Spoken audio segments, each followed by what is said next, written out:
नमस्कार, स्वराज एक्सप्रेस में आप सभी का स्वागत है। मैं हूं आपके साथ कविता पांडे। बुलेटिन की शुरुआत करेंगे जहां भोपाल में मध्य प्रदेश के आईएएस अधिकारियों की वार्षिक सर्विस मीट की शुरुआत हो गई है। 3 दिन तक चलने वाले इस आयोजन का शुभारंभ मुख्यमंत्री डॉक्टर मोहन यादव प्रशासन अकादमी में करेंगे। इस दौरान अरेरा क्लब में दिन भर और देर रात तक सांस्कृतिक, खेल और मनोरंजक कार्यक्रम आयोजित किए जाएंगे।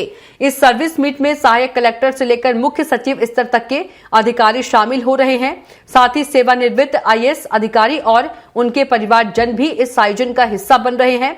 आईएएस सर्विस मीट का मकसद प्रशासनिक जिम्मेदारियों से हटकर अधिकारियों को आपसी संवाद और समन्वय का मौका देना है। कार्यक्रम के दौरान अधिकारी अपनी कला, सांस्कृतिक प्रतिभा और खेल कौशल का प्रदर्शन करेंगे। आयोजकों का कहना है कि यह आयोजन आपसी रिश्तों को मजबूत करने और तनाव मुक्त माहौल बनाने में मदद करता है। आने वाले 3 दिन भोपाल में प्रशासनिक व्यवस्था के साथ मनोरंजन और रचनात्मकता का रंग भी देखने को मिलेगा। ये नेतृत्व में हो रहा है, ये उनके गरिमा को बढ़ा रहा है। जो भी कुछ हमारे सर्विंग ऑफिसर्स कर रहे हैं, जो भी गाइडेंस हमारे जो सीनियर ऑफिसर्स, रिटायर्ड ऑफिसर्स को मिल रहा है, वो सब आपकी गरिमा मध्य प्रदेश की शान ही है। हम लोगों ने एसोसिएशन में भी इस फैमिली की जो एक फीलिंग है उसको बढ़ाने की इस एसोसिएशन ने, इस एग्जीक्यूटिव कमेटी ने कोशिश किया है। तो छोटे छोटे इनिशिएटिव से हम लोगों ने हर एक ऑफिसर की बर्थडे को उसको रीच आउट करने की कोशिश की है। एसोसिएशन की तरफ से जो फेयरवेल होते हैं हमारे ऑफिसर्स को, उसको हमने थोड़ा ज़्यादा अच्छी तरह से मनाने की कोशिश की है। और इस बात सर्विस मीट में भी हम कोशिश कर रहे हैं कि एक परिवार का जो एक फीलिंग है, जो परिवार हम वास्तव में हैं, उस परिवार के तौर पे जैसे एक परिवार मिलता है उसी तरह से हम लोग मिले। और हमारा मिलना सिर्फ हमारी एसोसिएशन को या हमारे आपस में एक दूसरे को एक दूसरे करीब नहीं ला रहा, बल्कि प्रशासनिक जो पूरा व्यवस्था है उसको सुदृढ़ बना रहा है। आज भी चीफ सेक्रेटरी साहब ने हमारे जूनियर ऑफिसर्स हैं जो भी ऊपर बैठे हैं, उनके साथ अलग से मुलाकात की, बात की। ये ऐसा मौका है कि तमाम सीनियर जूनियर ऑफिसर्स अपनी सीनियरिटी को, पोस्टिंग को हटा के, उसको भूल के एक दूसरे से इंटरैक्ट करते हैं। तो ये 3 दिन जो है, ये सिर्फ इट्स नॉट जस्ट अबाउट कोई अंताक्षरी या कल्चरल मीट जो शाम को है या फुटबॉल या क्रिकेट, सिर्फ उस तक ही सीमित नहीं है, पर उसके पीछे एक बहुत गहरी सोच है जिसके कारण से पिछले कई सालों से सक्सेसफुली ये मीट होती आई है। आज मुख्यमंत्री महोदय इस मीट की शुरुआत में शामिल हुए हैं, इसके लिए मैं बहुत बहुत व्यक्तिगत धन्यवाद देना चाहूँगा। और अब मैं थोड़ा प्रोटोकॉल को तोड़ते हुए रिक्वेस्ट करूँगा सीएम साहब से कि अगर आप हमें अपना आशीर्वाद की वचन दें। Thank you so much.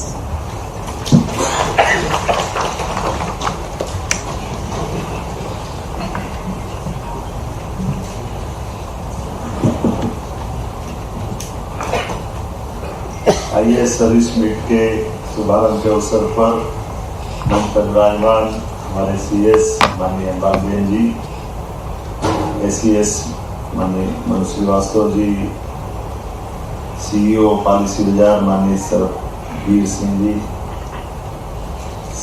CFO माननीय मोहित दुबे जी, हमारे नरहरी जी, और इस अवसर पर आप सब विलंब से आने की क्षमा भी चाहता हूँ। जल्दी जाने के लिए प्रोटोकॉल तोड़ने का आग्रह किया और आपने मान लिया, आपका धन्यवाद भी।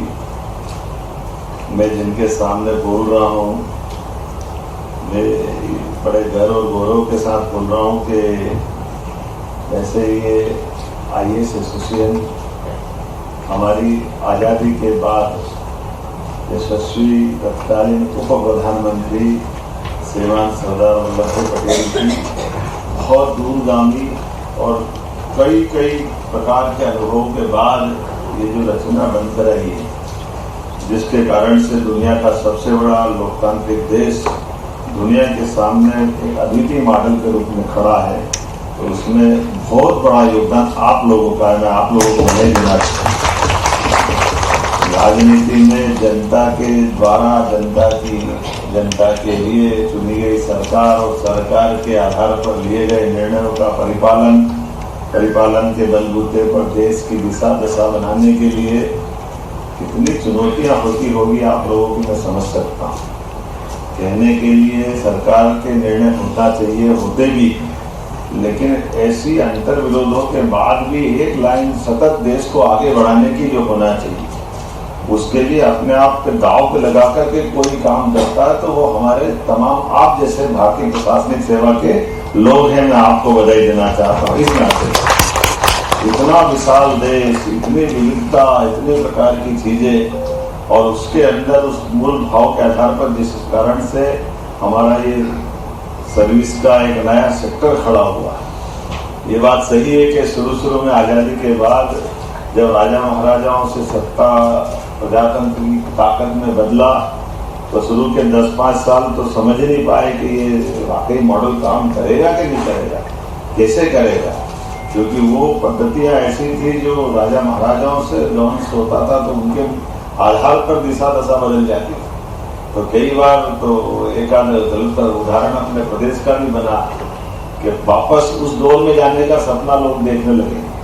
तो ऐसे जो सपना देखने वाले लोगों के से निपटने के साथ एक घटना हत्या तक की जुड़ती है, आप सबको जानकारी होगी। लेकिन बजाय उस दिशा में जाने के मैं फिर मूल दिशा पे आता हूँ कि आखिरकार आज इतने प्रकार से, मैं एक उदाहरण सुनाता हूँ। HM साहब के पास में बैठा था और उन्होंने उदाहरण सुनाया। एक राज्य बहुत बड़ा, उस बड़े राज्य में ऐसी सुरक्षा की बैठक लेके जाने का मौका मिला तो माननीय हमारे भारत सरकार के बड़े मंत्री का फोन आया। तो उन्होंने कहा वो उनके राज्य में मीटिंग करेंगे, तो मीटिंग करने में उन्होंने कहा उस राज्य के बड़े संविधान प्रमुख व्यक्ति ने, चुने हुए व्यक्ति ने, कि ये इसका खाने का खर्चा हम नहीं उठाएंगे। तो खाने का खर्चा बोले ये अपने को करना पड़ेगा क्या, यहाँ से हम उनके राज्य में जा रहे हैं, भोजन का खर्चा भी देने को तैयार नहीं।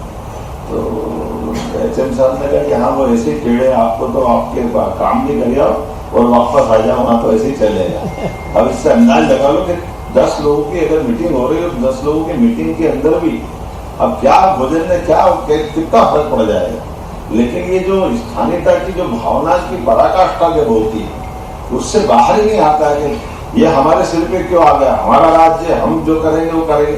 तो ये जो संवैधानिक व्यवस्थाओं में खासकर संघीय प्रणाली, सरकार का अर्थ केंद्र सरकार, और केंद्र सरकार को सहज रूप से स्वीकार करे, ये जो भाव लाने में बड़ी भूमिका मुझे मालूम है मध्य प्रदेश के हमारे अधिकारियों की, जिन्होंने बहुत अच्छे से काम करके इस भेदभाव को खत्म करते थे देश भर में अपनी पहचान बनाई, दिल्ली में भी बनाई, अपने प्रदेश में भी बनाई, और धीरे धीरे करके कई राज्यों में उस मॉडल को अपनाते चले गए कि आखिरकार भारतीय सरकार सबके साथ अपने अधिकारियों का भी, उनकी इज्जत का भी, उनके कार्य व्यवहार का भी, उनके सोचने का, उनके काम करने का, कई कारणों से। अब ये मैं दोबारा दोहराना नहीं चाहूंगा, लेकिन मध्य प्रदेश के अंदर तो हमारे लिए ऐसा लगता है ये प्रयोगशाला भी है जो अच्छे काम करने के लिए नवाचार करती रहती है, जो बाद में कई लोग फॉलो करते हैं। मुझे इस माध्यम से बधाई देना चाहूंगा कि हमारे लोग अच्छा से अच्छा, गरीब से गरीब लोगों की सेवा कैसे कर सकते हैं, लगातार नवाचार करते हुए, नवाचार में आखिरकार अंत वही है। हो सकता सिस्टम को कई बार हम दाएं बाएं ऊपर नीचे करते हैं, लेकिन जब हम नीचे जाते हैं तो नूतन नए आइडिया भी आते हैं। और ये जिनके सामने मैं बोल रहा हूँ उसमें अनुभव से पगे हमारे अधिकारी भी है और नई ऊर्जा से भरे युवा भी है, नई पौध भी बहुत उतनी सक्षम है। और ये सब मिलकर के ताना बाना हमारे प्रदेश को गौरवान्वित करता रहता है। और यशस्वी प्रधानमंत्री के नेतृत्व का समय तो वाकई अद्भुत है। एक अपने लिए सौभाग्य की बात है, जब हमने अतीत के काल में स्वामी विवेकानंद जब कहते थे कि शताब्दी भारत की होगी, तो बीच के 10 साल 15 साल पहले तो ऐसा लगता था कि ये महापुरुष बोल भले गए होंगे, लेकिन ये चरितार्थ समझ में बड़ा कठिन है, ये मुश्किल लग रहा है। जब चारों तरफ देखते थे तो निराशा का माहौल दिखता है, लेकिन अब लगता है कि नहीं, उन्होंने जो बोला था तो अभी तो ये शुरुआत हुई, उसके लक्षण चारों तरफ से दिखाई दे रहे हैं। अब कौन सा वो देश है जो भारत के साथ मित्रता नहीं करना चाहता है, कौन सी वो परिस्थितियां जिसका भारत मुकाबला करने में सक्षम और सबल। और ये भी आनंद है इस बात का, ये उदाहरण अच्छा है, माननीय मोदी जी ने कई चीजें नई प्रकार कर दी। रिटायरमेंट के बाद भी घर से बुला के आपको काम दे सकते हैं, ये मोदी जी ने करके दिखाया है। ऐसे कई अधिकारी हमको दिख रहे हैं, क्या योग्यता की कमी नहीं, लेकिन योग्यता की इज्जत करने वाले भी आज भारत सरकार में, सरकार के अंदर बैठ के सरकार चला रहे हैं। मुझे इस बात की प्रसन्नता है। आप कभी लाइन से देखो तो अनिल डाभोल तो नहीं चले गए, वास्तव में तो मनमोहन सिंह की सरकार में रिटायरमेंट हो गया, लेकिन उनको बुला करके एनएसए का प्रमुख बना करके उनकी योग्यता का लाभ लेना, और ऐसे कई सारी चीजें हम तो मान के चलते हैं। आपने सीएस से लेकर ये पूरा मंच और आप सब ऐसे अच्छे आइडिया, अच्छे विचार के लिए माननीय प्रधानमंत्री के नेतृत्व में हम भी अपनी मध्य प्रदेश के अंदर उन सारे नवाचारों को भी जोड़ के चल रहे हैं। और इस सब प्रकार से ये कभी कभी लगता है कि थोड़ा जल्दी कर रहे हैं, लेकिन जल्दी नहीं कर रहे, सही समय पे कर रहे हैं। सही चीज सही समय पे हो जाए तो वो काम वजन नहीं लगता है। पूरे साल पढ़ते रहो तो परीक्षा कभी भी ले लो, उसका आनंद आता है। पूरे साल पढ़ाई का जो मजा है उसका आनंद ही अलग है। नींद में उठाओ तो सही बात मुंह से निकलती है। तो आज के इस अवसर पर ज्यादा ज्ञान ध्यान की बात तो करना नहीं। आप लोग तो चेहरे को देखकर समझ जाते हो कि क्या कहने वाले हैं। मुंह खोले उसके पहले पढ़ ले तो क्या बोलेंगे, और ये आने वाला तो उसके पहले तैयारी कर ले तो इसको कैसे चलाना है। क्योंकि हमको सब तैयारी आती है ना, ए प्लान, बी प्लान, सी प्लान, डी प्लान, जितने प्लान आते कहाँ से। भगवान करे ऐसे प्लान आते भी रहे, लेकिन उसकी दिशा सही साथ रहे तो बात बन जाएगी। मैं इस माध्यम से आपके सबके होनहार लोगों की इस तरह से मैं आपकी इज्जत भी करता हूँ और सम्मान भी देता हूँ। लेकिन ये बात भी सही कि सेवा पाना हर किसी के बस की बात नहीं, लेकिन सेवा कर पाना और बड़ी बात है। आप सब सौभाग्यशाली हो जिनको परमात्मा ने वो यश दिया है जिसके माध्यम से आप बड़े से बड़ा काम कर सकते हो, लोगों की सेवा कर सकते हो। ये बड़ा यश है। और हमारे यहाँ तो नर सेवा ही नारायण सेवा है। गरीब आदमी के लिए हम कुछ कर पाए, इससे अच्छी क्या बात है। मैंने बातचीत में से एक आध दो जगह बोला भी है, और हम सबको मालूम है कि वैसे तो हमारा जन्म के साथ सभी का एक स्केल के साथ रिश्ता आता है। आखिर हम सब भूल ही जाते हैं कि हमारे द्वारा परिवार के अंदर, परिवार के बाहर सबकी आयु की जो लिमिटेशंस है वो हमारे को खुद को एहसास कराएगी। जो हमारा शरीर अभी है, अभी कुछ समय पहले वो नहीं है जो अभी कुछ समय पहले थे। इसको हम सब एहसास करें। हर पल हमारा शरीर बदल रहा है, हर पल जीवन मिल रहा, हर सांस के साथ मृत्यु को हम धारण भी करते जा रहे हैं। एक दिन के जीवन में 1 लाख कोशिकाएं मरती है तो हमको एक दिन का जीवन मिलता है। हमारे क्षण क्षण बढ़ते शरीर के साथ वो सब परमात्मा की कृपा है कि हमको अपनी आंख खोलने का, जीवन जीने का परमात्मा मौका देता है। जिनके कारण से हम सब करते हैं वो भी हमारे साथ जीवन भर रहने वाले नहीं, हम भी खुद नहीं रहने वाले। हमारे नाती पोते एवरेज परिवार में दादा दादी के साथ 25 साल रहते हैं। हमारे बेटे एक एवरेज 50 साल, पत्नी एवरेज 50 साल रहने वाली। बाद में फिर नाते पोते आ जाएंगे तो कौन किसके साथ रहने वाला है। लेकिन जितना समय मिला उसका पूरा उपयोग करेंगे। मेरी अपनी ओर से आज के इस अवसर पर आपको भारी बात के लिए फिर मैं माफी चाहता हूँ। आप अपने खेलते कूदते इस पूरे 2-3 दिन के आनंद में बहुत दबाव झेलते हो आप वास्तव में, ये भी मैं समझ सकता हूँ। राजनीतिक क्षेत्र में हमारे पास तो बोलने वालों की, चुनाव जीतने वाले की विशेषता रहती है कि वो चढ़ के बात करता है, लेकिन सामने भूल ही जाता जो झेल गया उसका क्या होता है। इसको भी तो देखना। अभी गया एक और दूसरा आ गया, दूसरा गया तो तीसरा आ गया, ले दे के वो तो बैठा टेबल पे, वही बैठा है, उसको सुबह से शाम तक बैठना ही। हम तो कहीं और भी निकल जाएंगे। लेकिन आप लोगों को मैं धन्यवाद देता हूँ। आप सारी चीजों में झेलते झेलते अपने आप को उस तरह से ढाल लेते हो जैसे कोई अपने आप में कोई महापुरुष ढाल लेता है। तो मैं इन सारी बातों के साथ आज इतना ही कहना चाहूंगा कि आपके दिनों दिन खूब आनंद से निकले और ये परिवार बन जाता है। इस परिवार के माध्यम से कई जीवन की कठिनाइयों को आप केवल के बाहर ऑफिस के अहंकार से बाहर जाकर के संवादों से भी कठिनाइयों से मार्ग निकालते हैं। और यही हमारा सामाजिक जीवन का खाना बना है। परमात्मा करे आपकी इस यश की यात्रा में मेरी अपनी ओर से शुभकामना देता हूँ। बाबा महाकाल आपको सदैव सभी कामों के लिए समर्थ बनाए। बहुत बहुत धन्यवाद।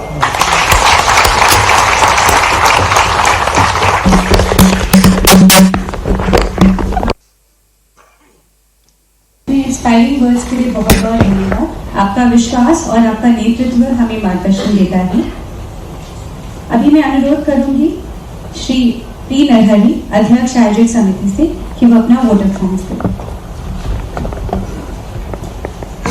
उद्योग है ना नास्ति दुर्भिक्षम, केवल परिश्रम से ही हम लोग हर चुनौती का सामना करते हुए हम अपने गंतव्य तक पहुंच सकते हैं। आज मध्य प्रदेश आईएएस एसोसिएशन संघ के आईएएस सर्विस 2025 के शुभारंभ के अवसर पर माननीय मुख्यमंत्री जी आप पधारे। आपके व्यापक दायित्वों एवं व्यस्त कार्यक्रम के बावजूद आज यहां उपस्थित होकर अपने प्रशासनिक सेवा के प्रति अपने सतत सहयोग और विश्वास को आपने सुदृढ़ किया है। सुशासन, नवाचार तथा नागरिक केंद्रित सेवाओं एवं योजनाओं के प्रति आपका दृष्टिकोण राज्य के सभी अधिकारियों के लिए मार्गदर्शक रहा है। इस प्रकार के सेवा सम्मेलनों में को आपकी उपस्थिति से विशेष गरिमा और प्रेरणा प्राप्त होती है। आपका हृदय से बहुत बहुत धन्यवाद। माननीय मुख्य सचिव महोदय जो हमारे मार्गदर्शक हैं, हमारे सबके प्रशासनिक मुखिया हैं, आपका मार्गदर्शन हमको सतत मिलता रहता है और आज भी मिलेगा। आपकी उपस्थिति से आज के इस कार्यक्रम निश्चित ही गरिमामय हुआ है। मनोज श्रीवास्तव सर और उपस्थित सरवीर सिंह जी, मोहित दुबे जी और उपस्थित हमारे मध्य प्रदेश आईएएस एसोसिएशन संघ के सभी सम्मानित सदस्यगण, उनके परिवार, आप सबका पुनः इस आईएएस सर्विस मीट में सादर स्वागत है। धन्यवाद। 25 उद्घाटन सत्र का औपचारिक समापन किया जाता है। सभी अतिथिगण से अनुरोध है